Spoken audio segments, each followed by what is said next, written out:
"Mom, she's sleeping in the suitcase," the boy said. What the police discovered was horrifying.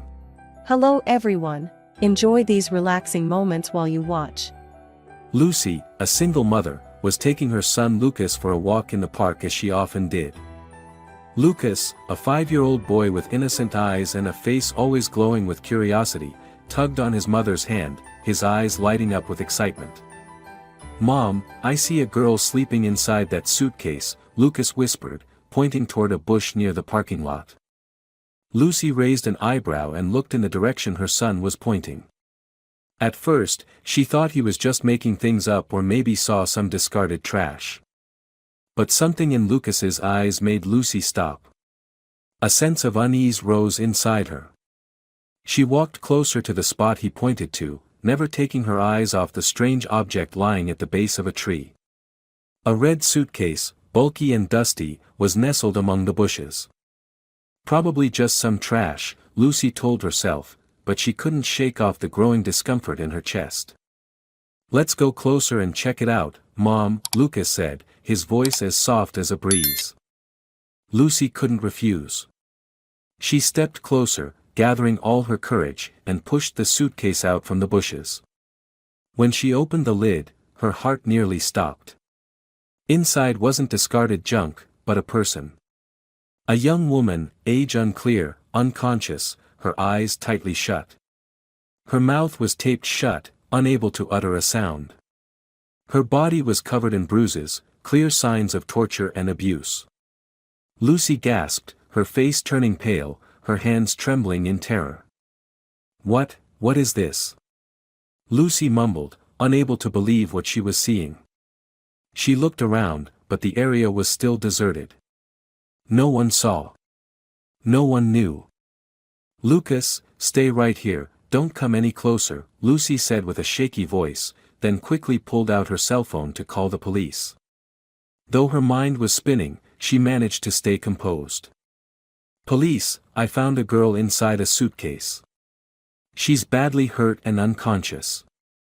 About 5 minutes later, the police arrived. A group of 3 officers gathered near the suitcase. One of them was Chief Inspector Matthew, a man with a calm demeanor and plenty of experience. Matthew approached the suitcase, opened the lid, and looked inside. He immediately turned to a colleague and commanded, "Call an ambulance right now, she needs urgent help. We have to get her out of here immediately." Everyone stayed back, letting the medical team do their job. Lucy stood nearby, her eyes unable to look away from the unconscious girl in the suitcase. She felt dizzy, but an inexplicable uneasiness swelled inside her. "We'll get her to the hospital right away. You don't need to worry anymore," Inspector Matthew told Lucy, though he didn't seem particularly shaken by the scene. Lucy nodded but couldn't shake the fear that gripped her. "Doctor, will she be okay?" Lucy couldn't stop herself from asking. "We'll do everything we can." "But clearly, this girl has gone through horrific torture," the doctor replied with a sorrowful voice. The police transported Eva Martin. The girl's name was confirmed after finding her documents in the suitcase to the hospital in critical condition. Inside the suitcase, they also found a handwritten note, blurred from moisture but still legible. "Has she learned to stay silent yet?" Those words kept echoing in Lucy's mind. Learn to stay silent. How could anyone do this to another human being? And who would write such chilling words? Eva Martin was rushed to the hospital, where doctors did everything possible to save her life. Though she survived the initial critical phase, her body was still covered with bruises and deep hematomas, clear evidence that she had suffered brutal torture. But the strangest thing was that Eva couldn't speak. She wasn't even fully conscious. All she left behind was a look of overwhelming fear in her eyes. Chief Inspector Matthew was assigned to investigate the case. He was a seasoned officer but had never faced a case like this before. The investigation began shortly after Eva was admitted to the hospital. Matthew, with his usual cold, analytical demeanor, started scrutinizing the strange elements of the case. "This isn't a typical murder attempt," Matthew said to his colleagues, standing over the suitcase Lucy had discovered. "This wasn't a quick death. This was deliberate, methodical torture. Someone kept Eva in this state for a long time. Another officer, Alexander, nodded in agreement. Yes, sir. There's no sign of dragging or blood, just a few small tire marks. Whoever brought her here was very careful. Matthew silently examined the suitcase again. He couldn't ignore the small details, the tire marks, the unusually clean surroundings. Everything seemed meticulously staged. He sensed something hidden, a deeper cover-up behind all of it. We need to review security camera footage from around here, Matthew said. If someone dropped her off without being seen, the perpetrator is extremely skilled. The police team began combing through security footage from cameras around the park, but they discovered something puzzling. None of the cameras had captured anyone near the grassy area where the suitcase was found over the past 12 hours. Not a single person. This raised serious suspicions in Matthew's mind. Someone did this without being seen, Matthew said. They must have used sophisticated methods to cover their tracks. We need to get to the bottom of this.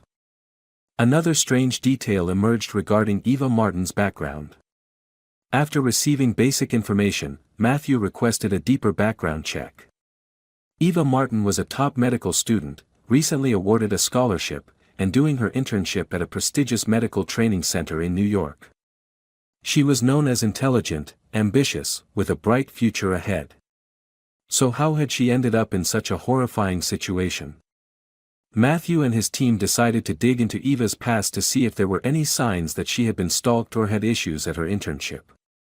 They discovered that, prior to the incident, Eva had filed a complaint with the administration at her training center, accusing a professor of threatening her. However, shortly afterward, she withdrew the complaint. This only deepened Matthew's suspicions. What kind of fear could force a brilliant student like Eva to retract a legitimate complaint? There had to be something seriously wrong between her and someone at the medical training center.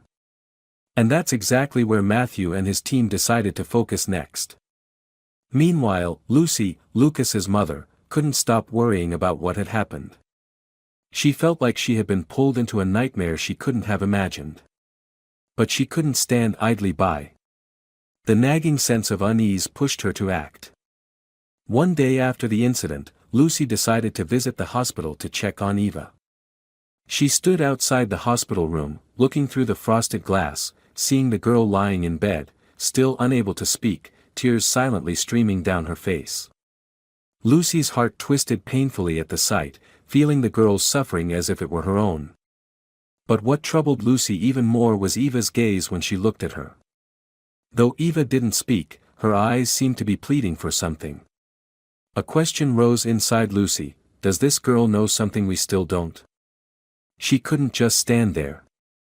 Lucy decided she had to do something. Even as just an ordinary single mother, she knew she couldn't let this injustice continue. 3 days after being admitted to the hospital, Eva Martin finally woke up. She felt like she was emerging from an unexplainable nightmare, her mind filled with strange, blurry images. Every movement brought pain, but the worst part was that her mind remained hazy. She couldn't remember how she ended up inside the suitcase, who had tortured her, or why it had all happened. The hospital caring for Eva was one of New York's largest, where the doctors and staff were extremely dedicated.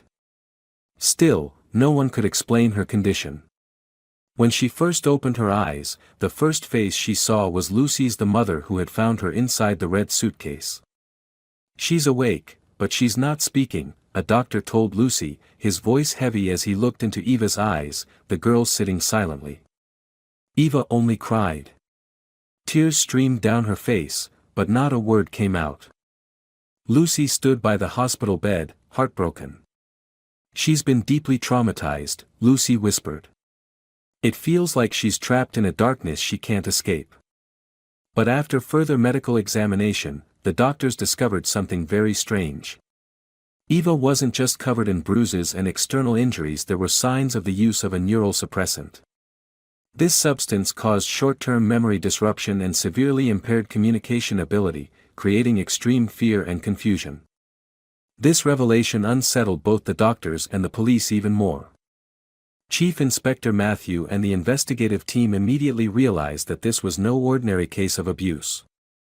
They didn't rule out the possibility that the perpetrator possessed advanced medical knowledge, capable of manipulating the human mind using methods they weren't even aware of.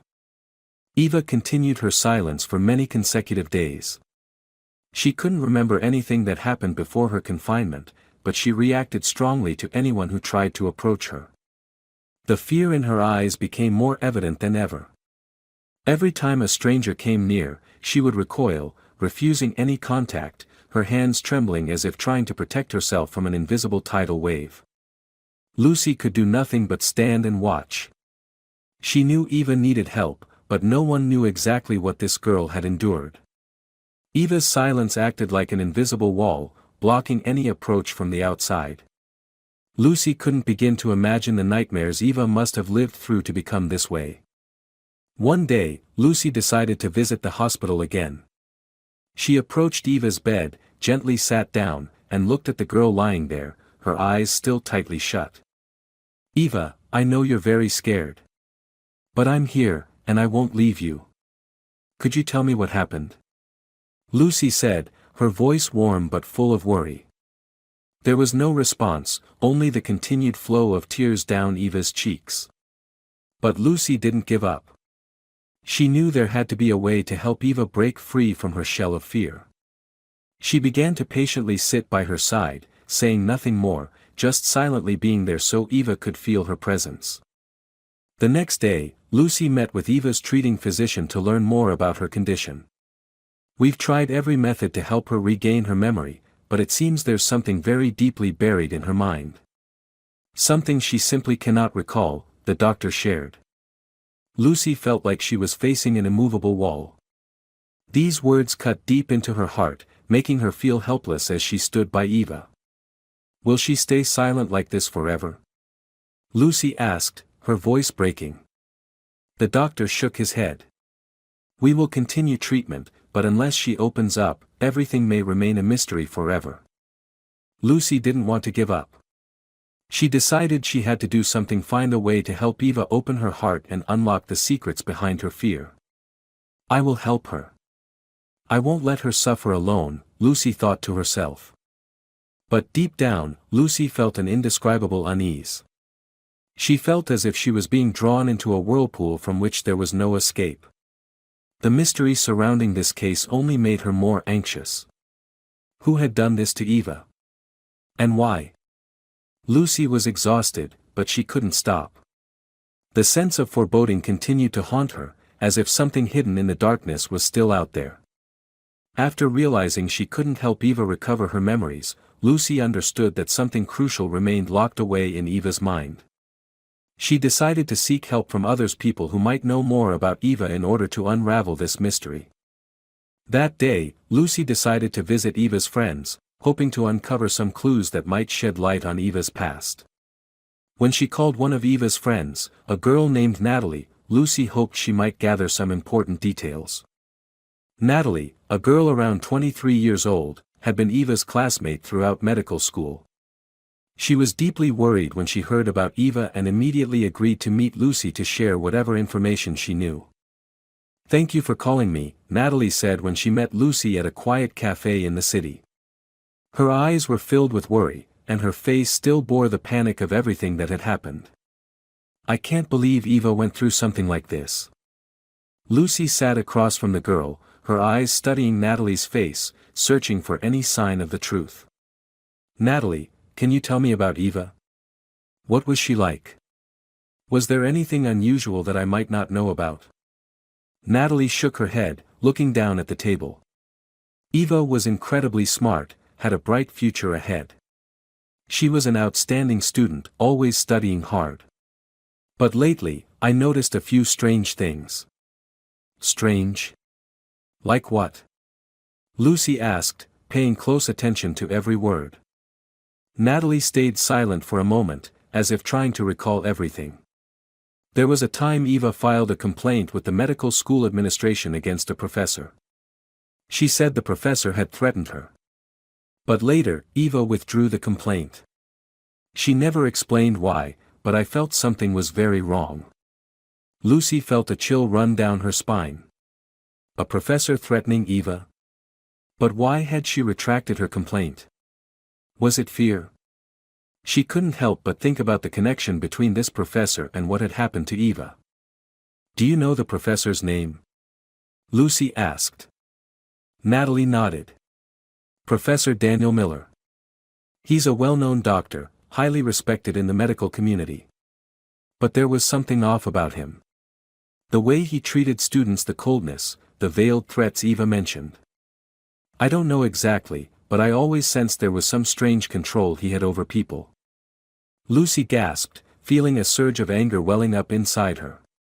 "Daniel Miller," she whispered, as if the name itself unlocked part of the tangled web she was trying to unravel. "Can you tell me more about him? Anything you know?" Natalie looked at Lucy for a moment before speaking. "Eva once told me that he loved to control his students. Anyone who crossed him would suffer.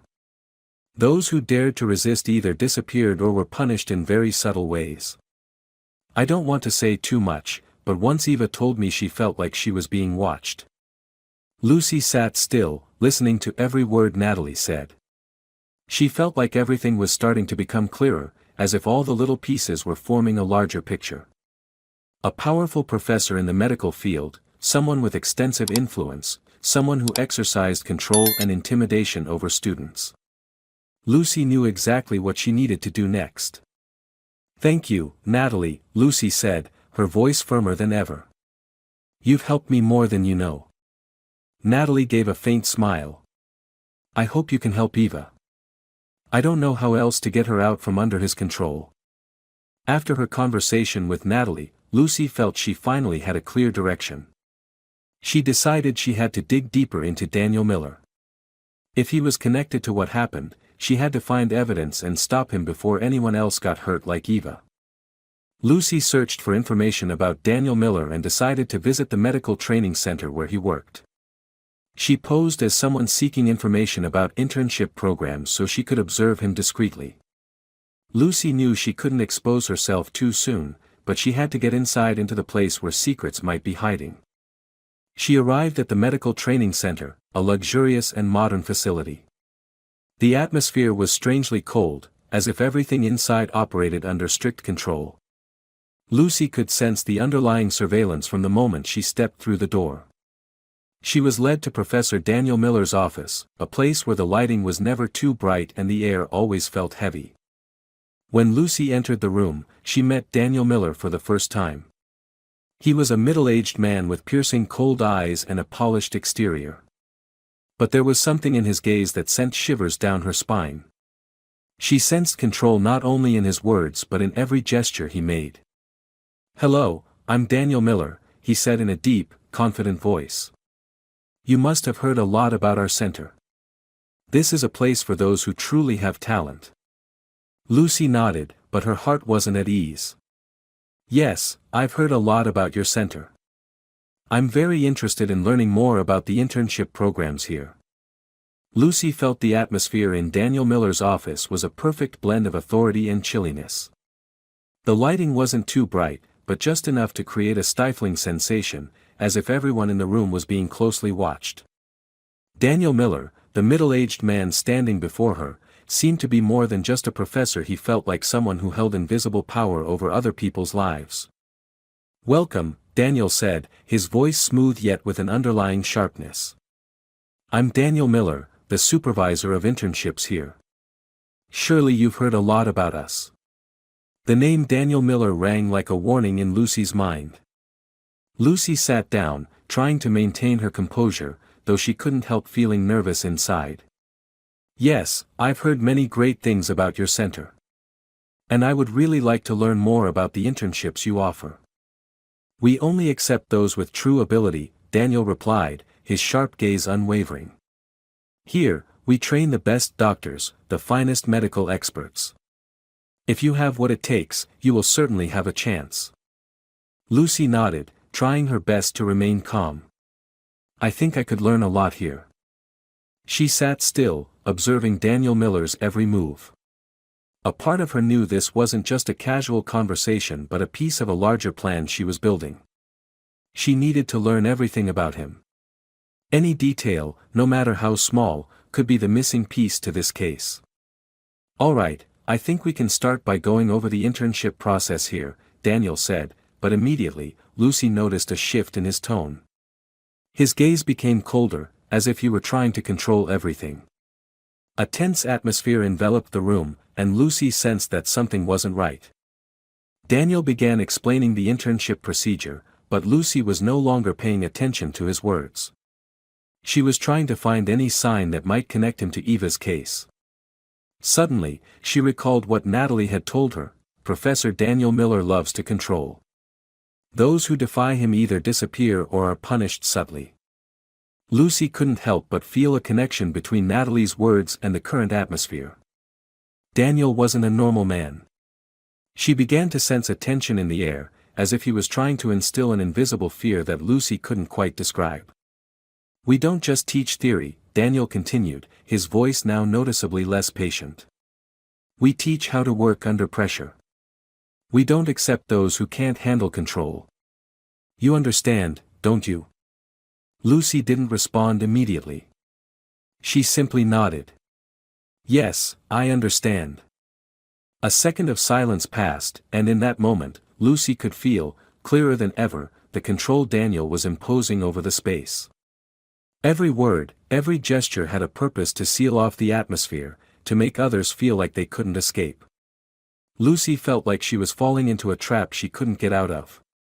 "Do you have any questions?" Daniel asked, his gaze probing her. Lucy stayed silent for a moment, feeling flustered by his question. She wanted to know everything about him but couldn't ask too bluntly. She needed to be subtle. "Could you tell me more about the interns who have worked here?" Lucy asked, trying to keep her tone calm. "I heard some people have dropped out midway." Daniel's expression changed slightly, a flash of coldness in his eyes. "Sometimes, those who aren't capable will remove themselves. They can't handle the pressure or lack the patience. This is serious work, and we have no place for the weak." Lucy's heart raced. Daniel's answer only deepened her suspicions about what was happening at the center. Those who dropped out might not have lacked ability, they might have realized the horrifying things going on here. And perhaps, Eva was one of them. Lucy knew she couldn't continue the conversation much longer. She felt that things were becoming more dangerous by the second. She needed to leave without arousing Daniel's suspicion. "Thank you, Professor Miller. I'll think about your internship offer." Daniel didn't reply, merely nodded coldly. "I hope you'll give it serious thought." Once again, Lucy felt the invisible control in his words, a force binding her in place. She stood up, thanked him, and left Daniel Miller's office. Her steps were hurried, but her heart was heavy with suspicion. Everything she had heard, everything Natalie had shared, seemed to point toward a terrifying truth. Lucy knew she had entered a battle far bigger than she imagined, and with each passing moment, everything was becoming clearer. Lucy knew she couldn't wait any longer. After the tense meeting with Professor Daniel Miller, she felt she had gotten close to a part of the story, a part that made her deeply uneasy. Everything related to him wasn't just about academics, but about an invisible game of control over the students he mentored. But Lucy needed proof, and she couldn't do this alone. She decided she had to share everything with the police, and Chief Inspector Matthew was the only one who could help her break down this wall of secrecy. The next day, Lucy went to the police station to find Matthew. She had prepared everything she needed to say, every tiny detail from her meeting with Natalie to her suspicions about Daniel Miller.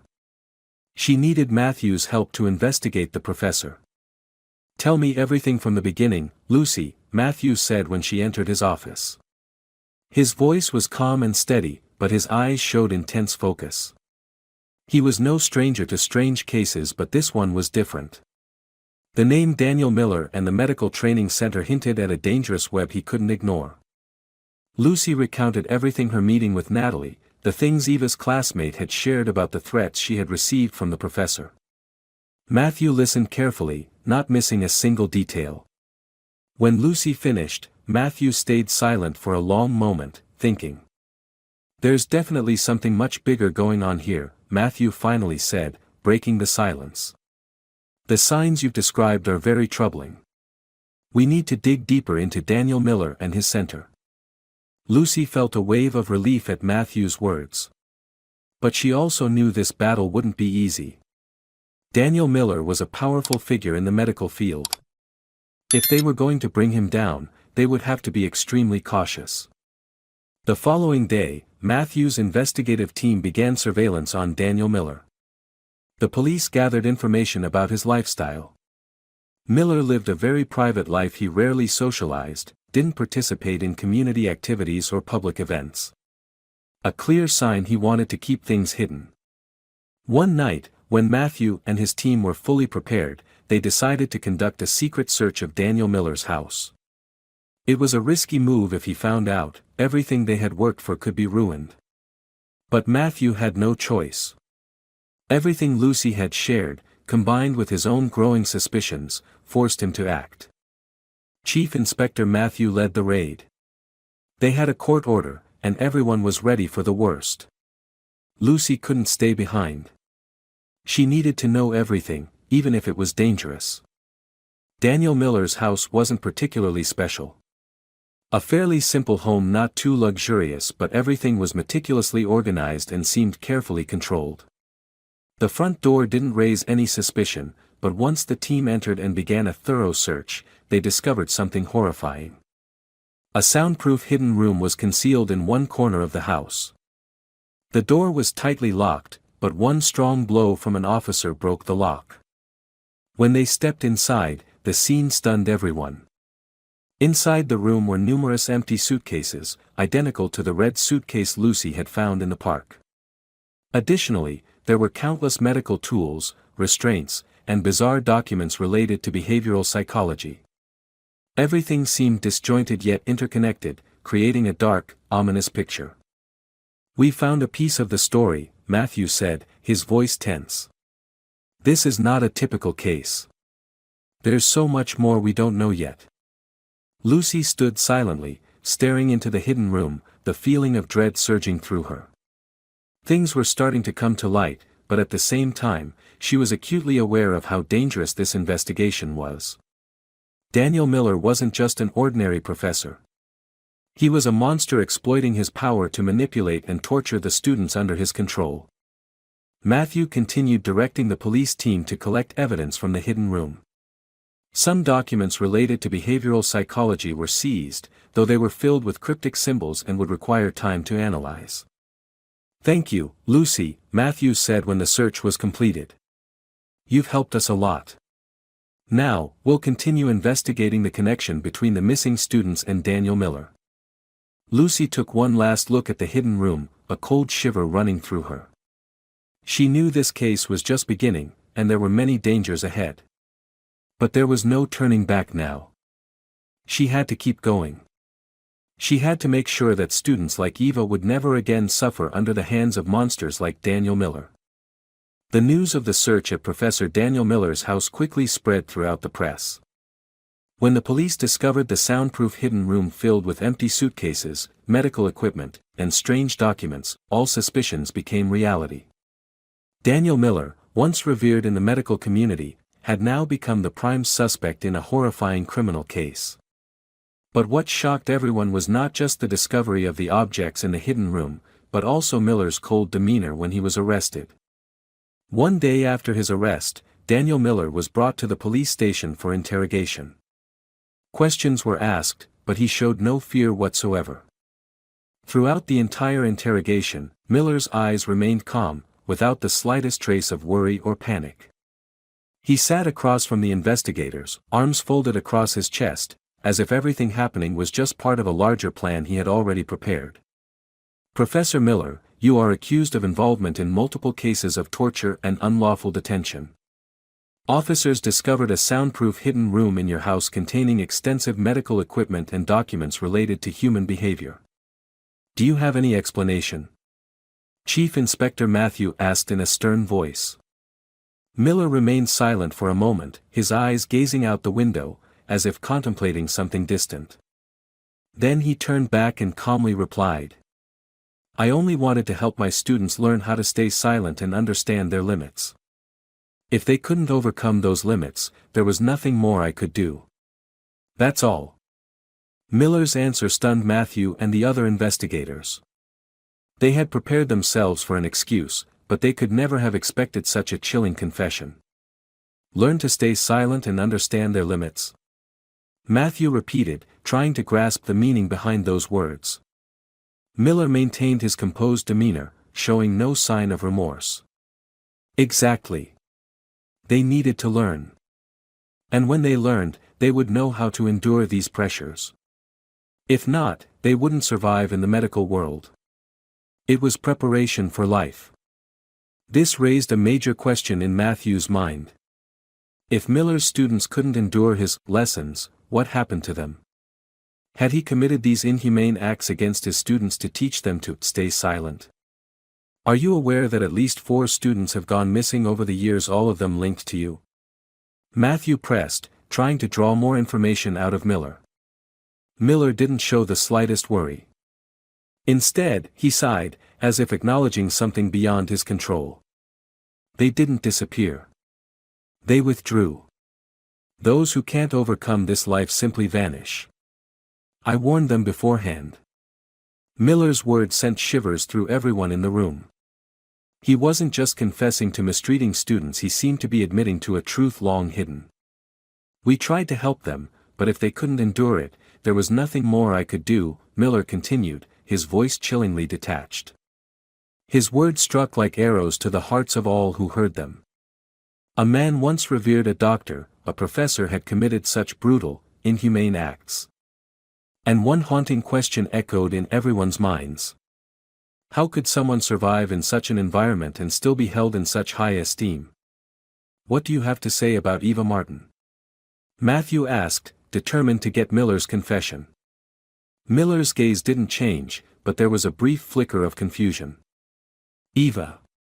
She was a talented student. But she didn't understand her limits. She didn't listen to me. And like the others, she couldn't endure." Miller spoke coldly, showing no regard for the lives and suffering of the students he had harmed. Miller's confession shook not only the medical community but also the entire city of New York. A man once revered, once admired, had been torturing his students simply because they failed to endure his cruel challenges. The missing students, the silent suffering students, now their pain had an explanation. Lucy, the woman who had initiated this journey toward the truth, now felt she had fulfilled part of her mission. Daniel Miller had been arrested, and his confession had been made public. He was sentenced to 15 years in prison without parole and was permanently banned from ever teaching again. The missing students who had fallen into Miller's hands were rescued as well. But how long would it take for Eva and the others to heal from the psychological wounds they had endured? 1 year had passed since Eva Martin had been rescued from Professor Daniel Miller's grasp. The painful memories of her captivity and torture had begun to blur, although the scars in her soul remained deep. Still, Eva had managed to rise above the darkness, thanks to relentless support from doctors, psychological therapy, and especially the unwavering encouragement from Lucy. Today, Eva stepped out of the hospital doors a completely different person from the frail girl once found curled up inside a red suitcase. She had gradually healed, not only physically but also mentally. The psychological therapies had taught her how to face her past, and through her own resilience, she had rediscovered her inner strength. As she stepped into the sunlight, Eva felt a sense of freedom within her. She no longer lived in the shadows, no longer haunted by threats or bruises on her body. She had reclaimed her life, and more importantly, she no longer saw herself as a victim. She was a survivor. She was a fighter. "Thank you, Lucy," Eva said, her voice warm but full of emotion. "If it weren't for you, I don't know if I would have made it." Lucy looked at Eva and smiled gently. "You don't have to thank me. You fought your own battle. I was just there beside you." Eva nodded, her eyes shining with determination. "I'll never let anyone else endure what I went through." With the support of Lucy and her doctors, Eva began participating in social activities. She became a spokesperson for the Schools Without Silence campaign, a movement against abuse of power in education and medicine. Eva's speeches, delivered with confidence and strength, spread like wildfire, illuminating the dark corners that many had long ignored. Eva participated in numerous conferences, speaking before thousands of students, medical professionals, and social workers. She became a living symbol of resilience, a testament to the power of survival and hope.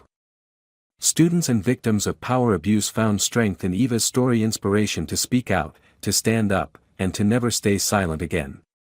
One day, during a speech at a major university in New York, Eva stood before hundreds of students and spoke words that left everyone in stunned silence.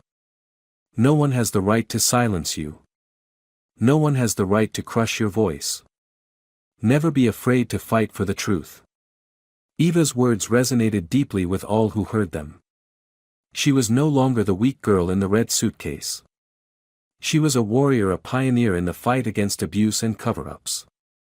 After each speech, Eva received countless thanks from students, doctors, and individuals who had once lived under the shadow of injustice. They told her that her story gave them strength, that it made them realize they were not alone. Eva had inspired thousands, giving them the courage to stand up and face life's challenges. One afternoon, after a major conference at a medical school, Eva, Lucy, and Lucas strolled through the park where it had all begun. The three of them walked under the lush green canopy of trees, surrounded by the cheerful laughter of Lucas. Eva felt a sense of relief, as if every step she took was a step further away from the painful past. "Thank you for dragging me to the park that day," Lucy said to Lucas, her eyes full of love. Lucas looked up and smiled. "You always tell me I should help others, right, Mom?" Lucy laughed and took her son's hand. "That's right, my sweet boy. And you did the right thing." Eva looked at the mother and son, her heart filled with emotion. "If it weren't for you both, I wouldn't have been able to do everything I have today. Thank you for believing in me, for standing by my side through it all."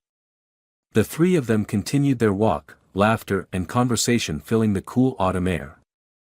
A year ago, Eva could never have imagined having a day like this. A year ago, she had been nothing more than a victim, abandoned inside a red suitcase. But now, she was a survivor, a conqueror. And more importantly, she was someone who could help others find their own voices. One spring morning, as soft sunlight bathed the streets of New York, a special event took place. A recognition ceremony at the City Hall, where citizens gathered to honor individuals who had made outstanding contributions to the community. And among those honored, Eva Martin, who had battled through the pain and brutality of her past, received special attention. The entire city had followed Eva's courageous journey over the past year. She was not just a survivor, she was someone who had helped thousands of students and doctors regain the confidence to stand up and face injustice. Eva's story wasn't just a tragedy, it was proof of perseverance, of sacrifice, and above all, of forgiveness. Lucy, who had stood by Eva throughout the entire arduous journey, now felt proud and happy. She was more than a companion, she had become a protector, a second mother to Eva. Watching Eva receive her award, Lucy couldn't hold back her tears of joy and pride. She knew that her daughter had conquered it all, had defeated her darkest nightmares, and now stood at the pinnacle of her rebirth. "When I look at her today, I see her as a torch shining in the darkness," Lucy whispered, her eyes following Eva as she stepped up to accept the award. "She has done what we all thought was impossible." Matthew, the chief inspector, stood beside Lucy, nodding in agreement. "She's a symbol for everyone who has ever suffered. And I believe her story will continue to inspire many others." Eva stepped onto the stage, her gaze steady and full of determination. She stood before the crowd, took the microphone, and before speaking a word, she looked up at the people watching her, the people who had helped her throughout her long journey. She spotted Lucy in the crowd, her mother's eyes full of love and pride. "I want to express my deepest gratitude to everyone who supported me, who never abandoned me. Those who believed in me and gave me the chance to change, to become stronger," Eva began, her voice gentle but full of emotion. But what I want to emphasize today is that my story isn't the only one. I am not the only person who has endured this kind of pain. There are so many students, doctors who have been oppressed, threatened, and harmed by abuses of power. I stand here today not because I overcame it all, but because I want to help all of you find your own voices. Each word Eva spoke rang out like a powerful declaration, not only to those present at the ceremony but to the wider community. She didn't just want to be a survivor, she wanted to be a beacon of hope, a guide for those who had been silenced. More importantly, she wanted everyone to know that no one had to suffer alone. After Eva's speech, the entire hall erupted in applause. The audience rose to their feet, giving her a long, standing ovation. They didn't just applaud her survival, they applauded her for using her story to change the lives of thousands. She was a symbol of strength, of rebirth, and of faith in a brighter future. A while later, as the ceremony ended, Eva and Lucy walked out of City Hall, onto the busy streets. They didn't say much, but each knew what the other was feeling. Eva had received the recognition she deserved, and more importantly, she had found the freedom she had longed for. "Thank you, Lucy," Eva said, looking at the woman who had stood by her side. "If it weren't for you, I wouldn't be standing here today." Lucy smiled, gently squeezing Eva's hand. "You did it all yourself. You're the strongest person I know." Lucas, now 6 years old, came running up with a bright smile. "Mom, Miss Eva, can I play with her?" Eva looked down at the boy, her eyes soft and warm. "Of course, Lucas. I'd love to play with you." The three of them walked down the street, laughter and cheerful conversation filling the air. Eva had regained her faith in life and in herself. And more importantly, she had rediscovered love, support, and acceptance from those around her. What she had gone through could never be erased, but now she knew she could take control of her life, help others, and turn her past pain into strength for the future. The story of Eva Martin teaches us that even in the face of suffering and cruelty, we always have the ability to rise and fight back. Strength doesn't come from never falling, it comes from rising every time we fall. We should never stay silent in the face of injustice and abuse, we must find our voice to protect ourselves and those around us. Persistence, courage, and community support are the keys to overcoming any challenge. If you enjoyed this story, we invite you to give it a like and subscribe to our channel. Your support motivates us to keep bringing heartwarming stories almost every day. We are very grateful for your support. See you soon.